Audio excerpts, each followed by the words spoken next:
Welcome to the Kahler Podcast, Episode 5. Today, I am going to do something fun and refurbish a PC Rich Warlock given to Gary Kahler from Lita Ford herself at the 2019 NAMM Show. Very custom, only one in the world. But before that, comments from last week. How you doing, Gary? You ready? I remember that show, and I appreciate it. And that same day, I might say that we also had Gary Cantrell. Those two got together and had a conversation. Well, wait a minute, Gary Cantrell and Lita Ford were sitting there right, they were. Just shooting the breeze. What do we got today? You might remember that guy from last week that said, is it worth it to carve away all the wood to mount a Kahler? And we were kind of like, yeah. Okay, He actually is clarified. 6 Sledges 5474 says, hey, thanks for answering, and I guess I should have formulated that question better. What I wanted to ask was, is it worth carving the cavity of a Kahler 7300 with a chisel and a carving knife, or should I just take it to a luthier to route it at this point? Thanks again. So if he wants to do it with a chisel, go ahead and do it. I mean, if you're good with it, I would certainly recommend that go to somebody and have them route it for you. Here's what I would say. Quite often, I will deal with somebody who tried to do something and they figured I can do this, and then they found out that it was a little bit further than their skills were. And you know what? I do it too with other things. I completely screwed up my truck, and I'm going to have to probably pay a mechanic to unscrew up the things that I screwed up. You did a hell of a job on your truck. Oh, it was congratulations to me. Yeah, congratulations to you. Nobody's going to be able to see that route or that the chisel or whatever, as long as you do a good job. It certainly can be done. Router will give you a much cleaner, much faster result. However, a router, we say this all the time, is a very, very dangerous tool in the hands of somebody who is not properly trained in it. You know, not only that, it'll get away from you. You'll hurt your guitar, for goodness sakes. Hurt your guitar, you can hurt yourself. Back in the day when I was learning to use a router, I'll tell you, it got away from me a couple of times. Anyway, we don't want to scare anybody. A router will give you the best result if it's done by somebody who does it right. However, as long as you do a good job during the tours for David Lee Roth, both Steve Vai and Billy Sheehan hack their stuff up with screwdrivers and hammers and things like that. Another one from this guy. 6 Sledges 5474 said, again, another question that I completely forgot to ask. Can I directly replace a Floyd Rose Special with a Steeler Professional equipped with an Auto-Latch? Wow. Okay, first off, going from a Floyd Rose Special, definitely the most budget Floyd there is, that's an honest-to-God for real Floyd Rose, to a Steeler Professional with an Auto-Latch is like going from a Yugo to a Ferrari. Here's the thing. The Auto-Latch always requires modification no matter what, because you have to put the indexer in. Now, if all you have to do is put the indexer in, that's a pretty easy day. You also have to use our studs. We spent big money. To get you some metric studs. Those are only for the Goto 1996T and the Ibanez Edge, not for a drop-in for the Floyd, but we are looking into that too right now. I have another video where I've completely shown different cavities, what will fit, what won't fit, and I will put a link in the description so that you can see it and look at what you got. There will be some modification for an Auto-Latch. If you want a direct drop-in, my recommendation would be get the Godiva block. It's got amazing travel, and the Steeler Professional is an amazing bridge. You got to get that video done. It's going to turn into a drinking game. Whenever anybody hears somebody say, I've got to get that Auto-Latch video done, it's like, everybody take a drink. I don't know about that. Just get the damn thing done. Diluted Reality 89. Wow, that's quite a name. The reinforced strings would be awesome. Would Kahler be making them and selling them on the website? This has got to be in direct response to this. The Kahler reinforced strings that Diodario made back in the, 80s, late 80s, early 90s? Well, yeah, they did a great job. They tooled it up. They had automated soldering and all that. And yes, we have to look into bringing that string set back. The preference would probably be to have Diodario do it again, I would guess, right? Well, of course. I mean, Yeah. they're good friends of ours, and I know those folks, and they just did a great job. Scott C., regarding the strings for the cam, what about fender bullets? Would these work? These go by so quickly. So much info. Thanks. They're too big to go under a hook. The cam is designed for regular ball ends of a string. So They are designed for balls. Advanced Approach Production 2394. Wow. Advanced Approach Production. I like that. Eddie, if you want to get technical, I always want to get technical. The new Vandenbergs, which are modified from the OGs, would be Series 4. If you're counting them, they went S1 had the killer, yes. S2 had the spider, okay. S1 had the killer, S2 had the spider, S3 licensed Floyd. I did not know that.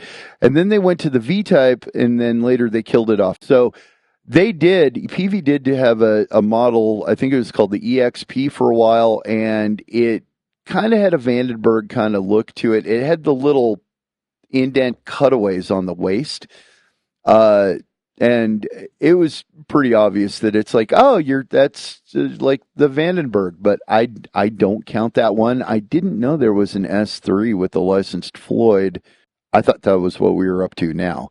It just seems like a real missed opportunity to me. You know, I mean, such a great guitar. I really think they should have like a Steeler Professional on them. Working order 2189 says Araya and Greco guitars also had Kahlers on their production models. Used Arayas are the best affordable option for a guitar with a Kahler trim. Araya was a screaming deal until one of the guitar magazines did a piece on what a great deal Arayas were, and now they've gone up dramatically. Well, now, I always pronounce it wrong, Aria. Well, and you actually have met the guy, right? I met him. I knew him very well. Knew him very well. Many, many times to Japan. All I can say was a really great player. Aria is always... Aria, okay. Yeah, because there's so many different ways. Araya, okay. It just like Schaller. I've heard people pronounce it Shaler, and all of a sudden, for a while, you know, I would say it like that too, and then you corrected me, and you were good friends with Helmut Schaller. Trying to argue how to pronounce this last name would be like the same as trying to argue it with the person themselves. It's like, you knew them, I didn't. Hey, is that my sandwich? Sid, I told you not to eat Mr. Parrot's sandwich. It's just Peart. You sure that it's not Parrot? I think he would know. Are you sure? Because we're pretty big fans. Chill, man. Chill, man. So it's Araya? Is that? So. Aria. Okay. Damn, we're going to get that straight yet. Hey, this is not easy stuff we're tackling here. Well, maybe not for you. Oh! I don't know. Oh, man. Get it right. Here's something that I've heard Gary say many times. You've never said this publicly, and I think that it's worth mentioning. When you went over and you sued Takeuchi, most of the Japanese OEMs were very upset about that, and... Aria. And now I'm thinking about it too much. Big R, yeah. R. Okay. A big R. Yep. Okay. So Aria, actually, they're like the big OEM over there that embraced you with that Japanese stuff, right? Yes, that's a story for another day. Sure. But yes, I'm always grateful to Aria for doing that, and they helped me as much as they could in Japan. So we did what we could, and those were trying days. Greco, I believe, is one of those brands that was made probably, I think, by Fujigen or somebody like that. I can't tell you. I don't know. Yeah, I'm not entirely sure, and I make it real clear when I'm not sure that it's like, I'm not sure. I have heard that Greco was one of the brands that Fujigen made for a while. Fujigen made for a lot of people. They really did. At a hell of a factory. As far as I've seen some Grecos with some Kahlers on them. Then, of course, to IMC got a lot of stuff out of Japan, but that was American company that just manufactured in Japan, right? Well, it's an American company doing manufacturing offshore. The Aria, how'd I do? You did great. All right. The Aria stuff is actually very, very well built. Oh, God, this is a long one. Make it short. I'll do my best, but it's a good one. Tim, not Brian May. Gee, I wonder what this is going to be about. So I have a Guild BHM1, the 1980s Brian May model. It has a Kahler on it. We were in the Hard Rock Cafe in Las Vegas not too long ago, and they have one of those too. I have no idea which one it is. This is a 2300, but I would imagine you would. Yeah, it's 2300. My question would be about adjusting the feel. The instructions I got with it said you can adjust the arm height up and down with the Allen wrench, but doing that messes with the stability of tuning. Not exactly, but we'll get to that, i.e. coming back to pitch after you use it. So once I got it set, which took quite a while, I've left it alone and it hasn't moved a stitch since then. It's wonderful, but being a Brian May model, realistically, it should have very much a softer feel. I have an exact, except for some of the Woods replica also, and the knife edge cam spring trim. Okay, it's either a cam or a knife edge. It's not both. It's soft enough to be able to feel like one that Brian uses, with wrapping a few fingers around the arm near the base and putting gentle vibrato on chords, for example. Can't do that with a Kahler, at least not the way it's set now. Yes, you can. It's in the setup. Well, there's still more. Is there a way to change it and make it less stiff? Yes. Yes. It's absolutely fantastic for all the typical Floyd Rose stuff, dime bob stuff, and subtle use, just as possible the way that it is. Incidentally, for reference, I have a Roscoe with a licensed Floyd on it, and I taught in a music store for about 6 years in Philadelphia, and I got to play a whole lot of stuff, and the Kahler and the Wilkinson absolutely beat the snot out of Floyd's. And a funny side note, I had problems with the strings unwinding at the bald end, so I used to solder them, and then I just read an article, exceptionally long and kind of tiresome, that said it was a 23 Pro. Does that sound right? You can adjust the cam on a Kahler bridge as strong as you want it, or as weak as you want it, or as light a feel as you want. And if it ain't heavy enough, let us know. We have heavier springs, and you can put them on. So if you want to turn that cam into an 18-wheeler, well, go ahead and do that and learn how to shift 75 gears. This is a great, big, huge, crazy Kahler, but it's the same. The principle is the same. This right here, this middle hole, adjusts the tension on this load lever. Now, what that also does, and this one's locked, it will move the arm up or down.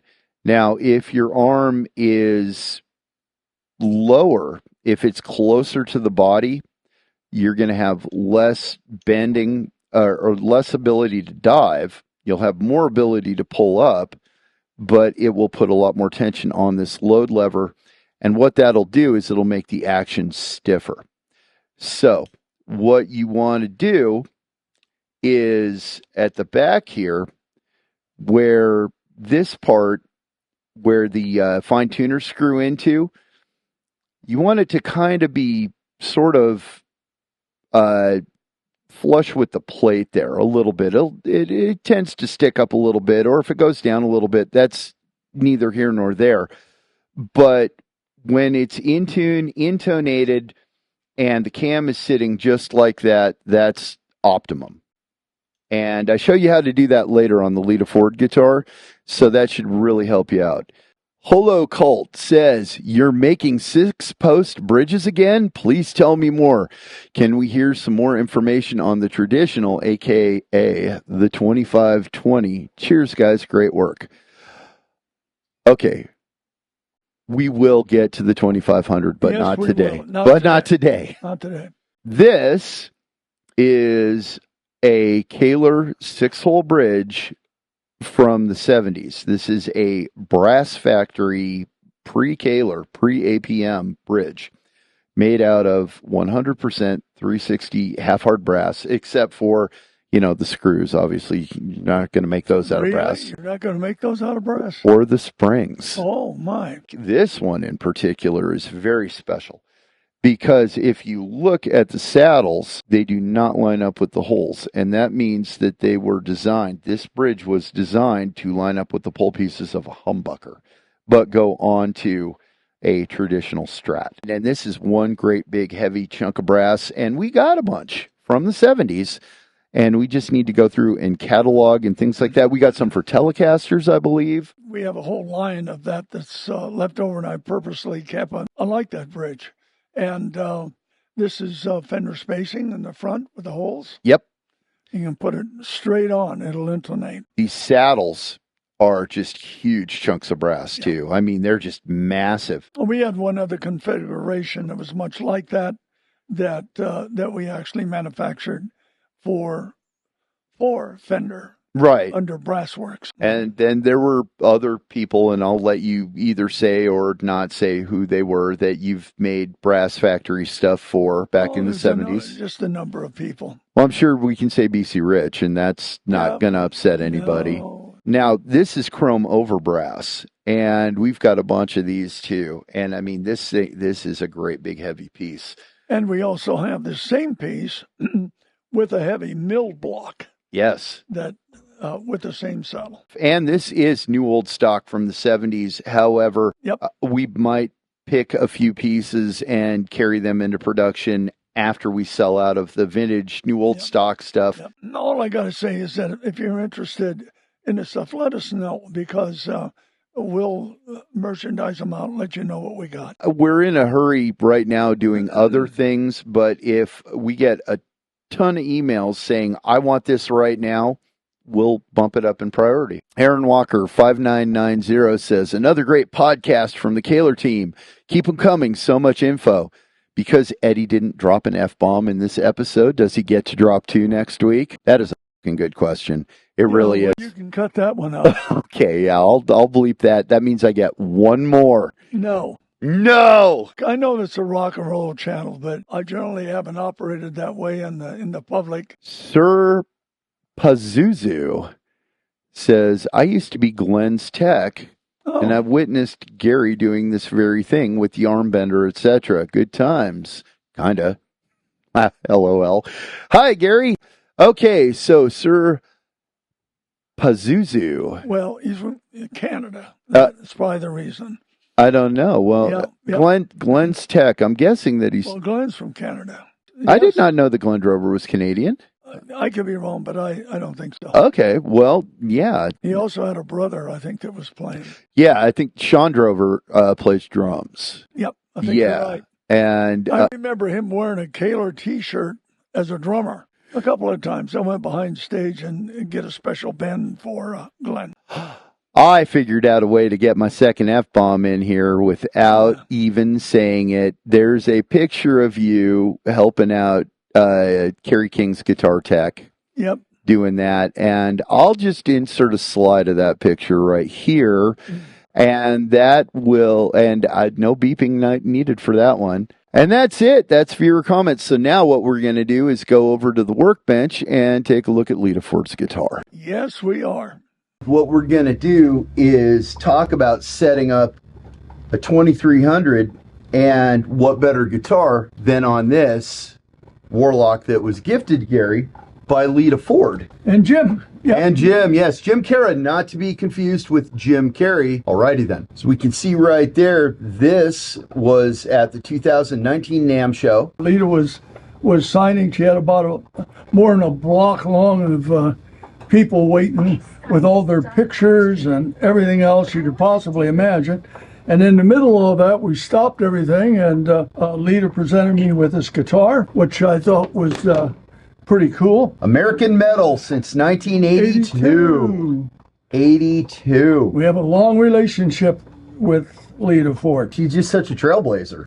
Well, goodness, I mean, what a history. Can't remember the exact time we first met. Right. But it had to do something with BC Rich, one way or the other. The important thing is, gift from Lita Ford, BC Rich Warlock, 2300. I'm going to take it apart. I'm going to go through it now, not because there's anything wrong with it, but because guitars are kind of like cars. You know, you use them for a while and then they need a tune-up. It's really all part of it. If Lita might come here before the end of the month, we want the guitar to work right. Oh, most Yep. definitely. The very first thing that I do is I get in here and I lock this and make sure that I just completely immobilize that right there. I might say this, that when you lock this, you want to touch this arm so that you can feel the screw going into the slot. Just make sure you help that screw go in that slot. And I'll show you the slot so that you understand exactly how that works. Next, I'll be loosening up the string lock here. And now the very last thing that I'm going to do as far as the bridge is concerned, I'm going to take all of the tension off that load lever. But now I can just kind of gently loosen up these strings.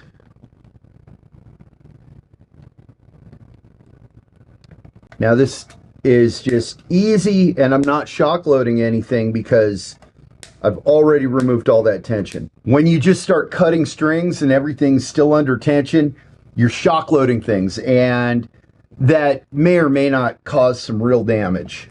I'm just gonna pull this arm off. Number 2 Phillips.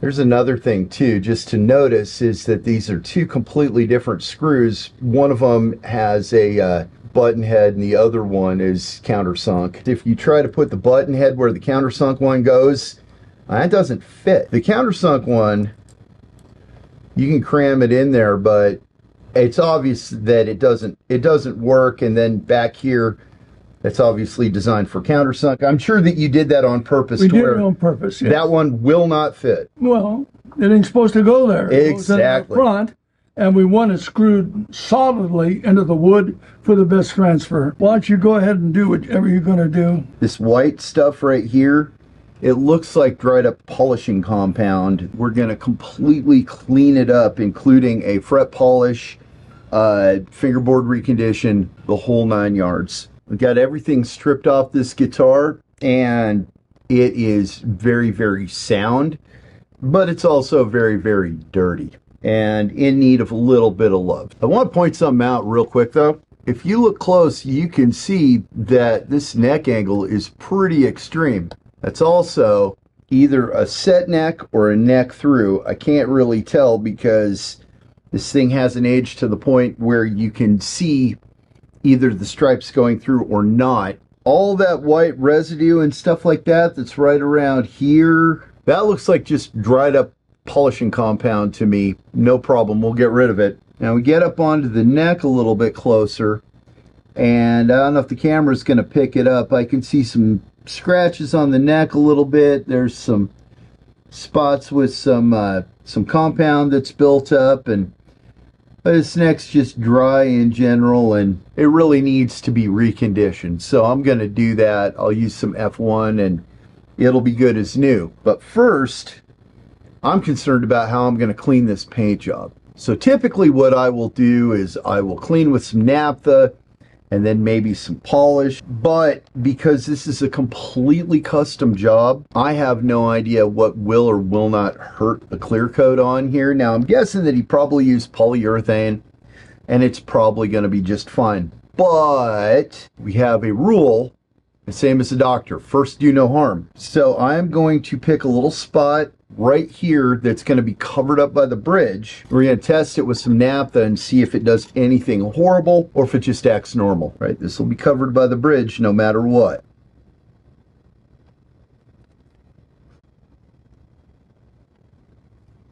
It appears the naphtha is fine. We're going to let it sit for about an hour or two and just be absolutely positive that there isn't going to be a reaction that we don't notice now, but then notice a little later. What I suspect I'm going to have to do is take some buffing compound and actually use a buffing pad on my drill. We can test it real quick though. Here is a slight discoloration. We'll see if applying this buffing compound will help at all.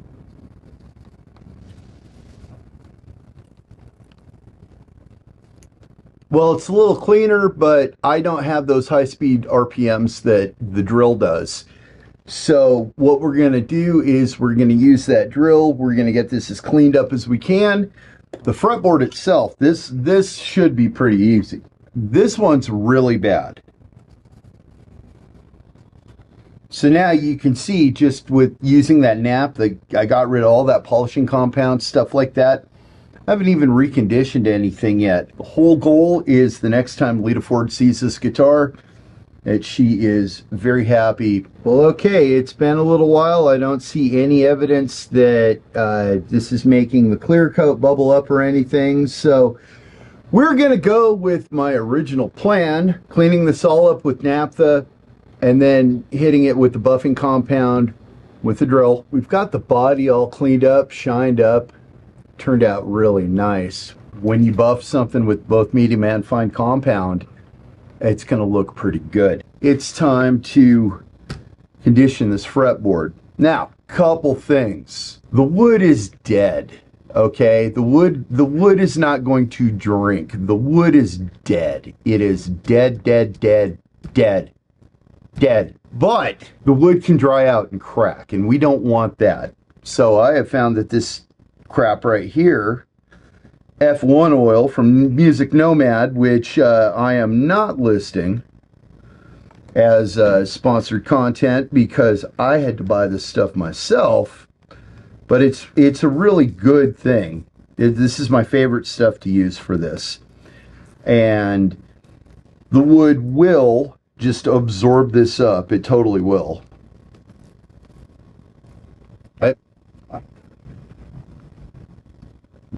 Normally, I would call that good, but this thing was just so dry that I'm gonna do it one more time. So here it is in all its glory, 2300. This one has steel rollers, and it's got that little S right there, so it's a steel cam, so steel on steel. We're also locked here in the back. It has the standard springs, and all of the tension is off the load lever right now.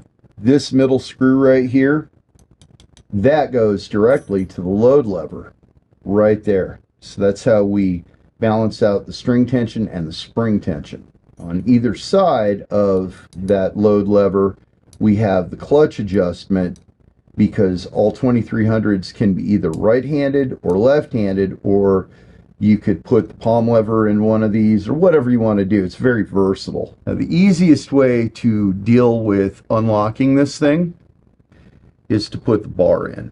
This is unlocked with a 1/16. Now, I'm just putting a little bit of pressure right here onto the bar. Back this out, and we can see right here that this is the little slot that screw goes into. I put this foil tape down so that the bridge would capture this, and that would be my ground that would go to the strings. The problem is I'm going to put these plastic insulating pieces in here, and it would completely and totally isolate the strings, and so it's pointless to even have that there unless I change things up a little bit, which I will. This is the plate the last guy had in here. It looks like he had to make this in a hurry because, you know, this isn't one of ours. He did a good job, you know. It's pretty solid. But you know what? We're here at Kahler, so why not use the real thing? Now, I can still use my foil trick. I just have to use it in a slightly different way. I'm going to take this piece of foil off, and I'm going to stick it right there to the top of that plate. Now I'm going to put that ground wire right there.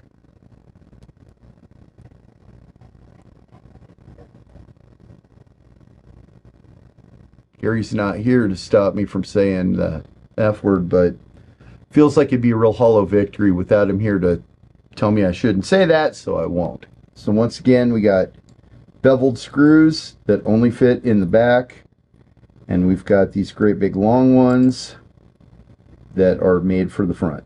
Okay, now I've got two stacker plates on here. That's the equivalent thickness of what was on before. Line up the holes.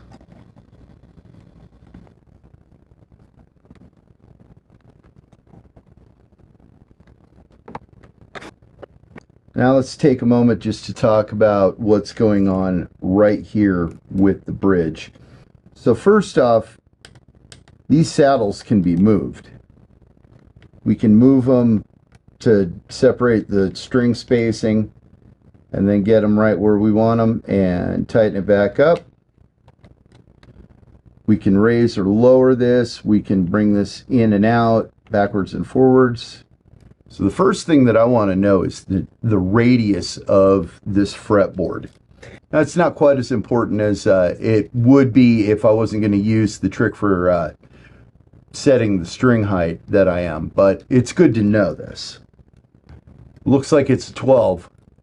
The next thing that I want to know is scale length. So a lot of times these are Gibson scale length, but sometimes they're Fender scale length. So what is it? Well, I got this snazzy little notch straight edge. It'll tell me right away. So if it's this side, it's Gibson scale length. It's not that side. So if it's the other side, it's the Fender scale length, and that's exactly what it is. And I like 9s on Fender scale length. And this is the way that I like to do a Kahler when I've taken everything off and cleaned up the guitar. It's just really easy. I'll take off the fine tuners back here. Then I'll run the strings through the string lock and then straight on through the tuning holes of the tuners. Pull them up a little further than need be. And that's so when I go back, I can just kind of put this in here.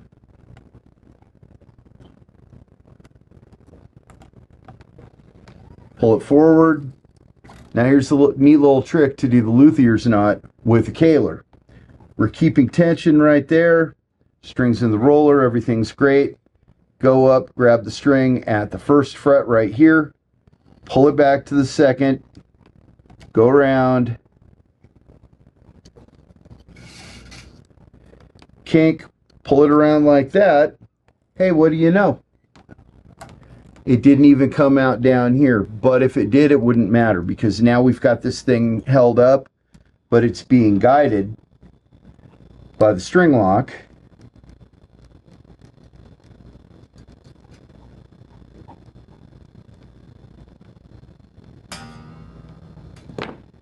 Time for the other 5.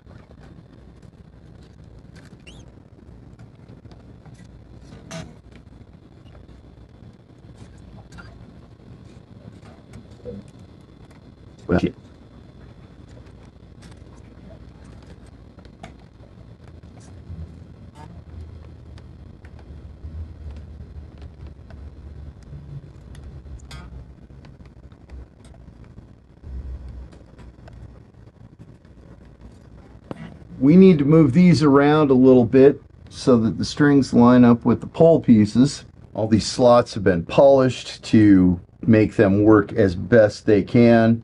Although, what we might actually do, Kahler has a new nut that we are developing right now. Can't talk about it yet, but it's really cool. And this might get one of those nuts. If we look at this thing, we can see that for the most part, we are splitting that right there. The string is going right through. Now, if we look at this one right here, it should be there. Let's move that, shall we? Loosen the string up enough to where I can get this wrench around it. Loosen that up just a touch. Slide that over. Let's see how good that is. Really close.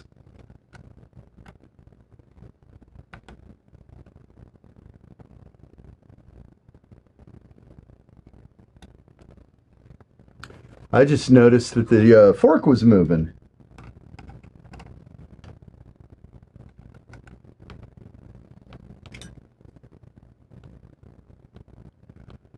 All right, that's split perfectly now, but now I'm noticing this one needs to come over a bit too.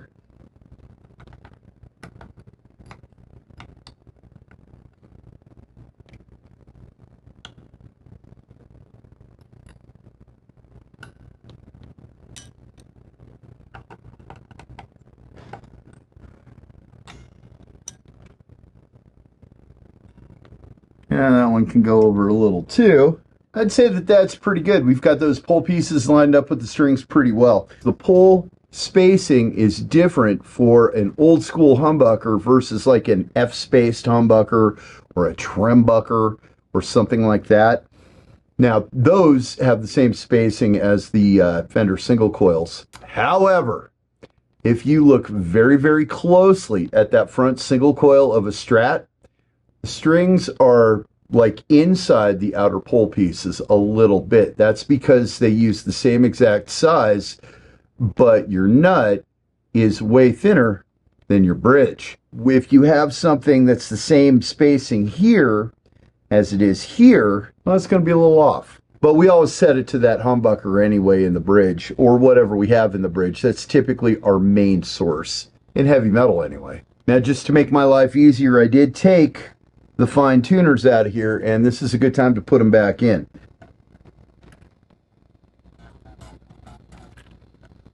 This is a trick you can use on any fine tuner guitar. We leave one up as high as it goes, we put one as low as it goes, and then we figure out where the middle is. After we do that, well, we just set them all to be right in the middle. So once we tune this thing up and we lock down, in this case, the string lock, but sometimes the locking nut, well, we're going to want to know that we're right in the middle, so if it's a little sharp or a little flat, we have direction to correct that. That looks pretty good, nice and even. Okay, so now we've got the strings all tuned up, we've got the spacing right. I could intonate this right now. I could do all kinds of things, but I'm not going to yet because I need to check and see just how straight this neck is. This is a Fender scale length. And now we've got a little bit of relief right around this general area right here. Personally, I don't like that. I like a neck to be as straight as it possibly can be, which is perfectly fine. As long as you've got the thing set up entirely the way you like it, it doesn't hurt anything. Oh, relief at the 12th fret, relief at the 12th fret. It's more like relief at like about the 9th fret. And you know what? You don't need it unless you want it. I will say this about relief. If you are somebody who just really strums like crazy, have some relief. Otherwise, it'll buzz. If you're somebody who's very articulate and you like to move fast, then straight's the way to go. That'll probably offend somebody. Not my intention. So this has a 4mm Allen wrench in here.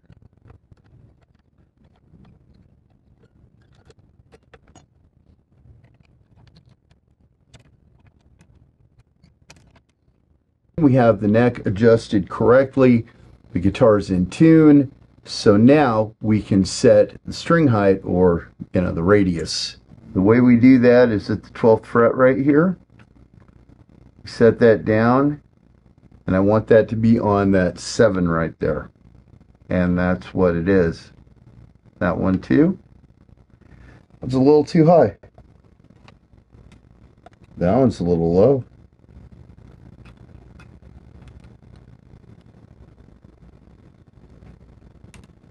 Okay, well that looks really good. So now it's time to intonate.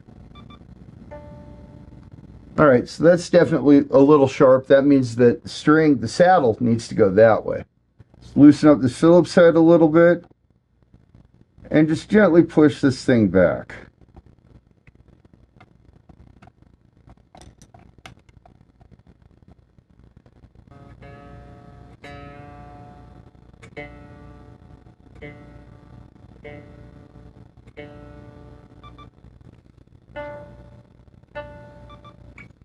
Great.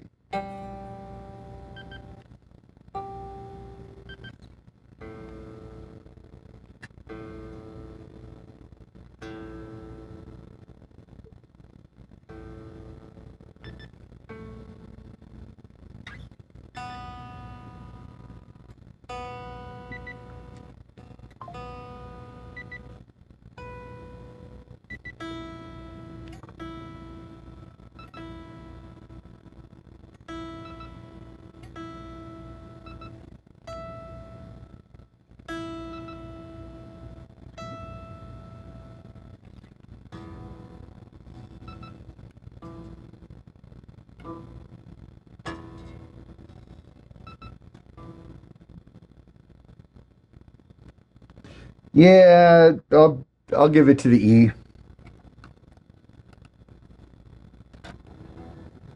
Just going to check the heights again real quick. Everything's good. Now it's time to unlock this thing and get it floating again. Everything is set up just perfectly, and the screw is engaged back here. The string lock, not the locking nut, the behind the string lock, is locked. Everything's perfectly in tune.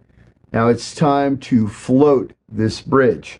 Here's the way we do it. Using a 5/64, we're going to put tension back on the load lever. You may or may not recall, I took all of the tension off of this load lever.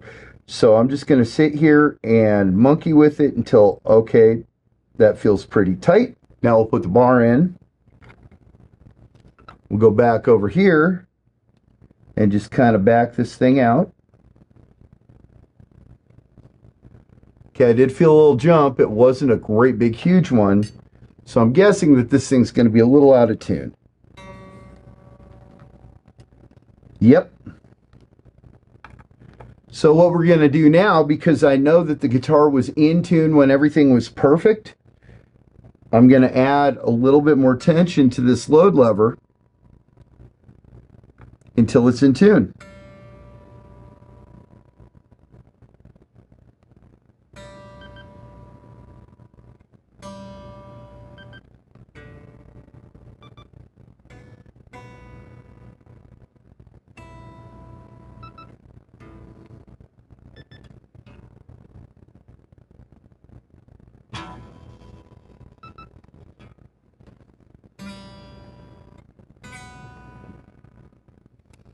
Well, here she is in all her glory, set up exactly perfect, gone through stem to stern, hit with some deoxit, other things, frets polished, fretboard reconditioned. Every single nut and bolt has been gone through. But that's not the big test. The big test is Gary gonna like it? Let's find out. The guitar is complete. I cleaned it all up and everything. There was nothing wrong with it. It just had sat for a while, so the strings were dead and the frets needed to be polished, and you know, it just needed a little love in general. I really appreciate it coming from Lita Ford and Jim Terra. And yep, it's all set up and playable. The most important thing is there's Lita's mark and our mark. And there you go, American metal. I like it. Thank you for that. Since 1982, that's got to be how long you and Lita have been doing stuff together, right? Yeah, it was around that date. I can't remember specifically. We just appreciate Lita. Planar tremolos. She's pretty vocal about her preference. Yep, Lita Ford and Kahler, which is pretty neat. It really is. You know, she put a lot of thought into what she wanted to do to show that her appreciation. A lot of years. She's going to be here in town pretty soon, too. I can't wait to see her. She has a show here on the 22nd. Well, if we're lucky, maybe she'll show up here for a podcast. I think that would be great. I think it'd be good. But we know these pros are very busy, and every minute of their time is programmed for. Well, hopefully she has time to come here. Just tell you guys, I did show you a lot of really good tricks for setting up your 2300, but this was by no means a full tutorial on how to deal with your 2300 or your 7300, or really the stud mounts too, because the principle is the same. They're just a little different with their mounting system. Well, I'm glad you showed the setups and everything. The next thing we want to get to ASAP is the Auto-Latch. Definitely. And that's really, really important. We've sold quite a few of them, and we want to make sure that people have the best instruction that they can get, and you're the man. I am the man, and don't you forget it. All right. So until next time, this has been the man, Eddie Kernan. Yeah, I'm Gary Kahler, and thanks for watching. We'll see you next week. Bet.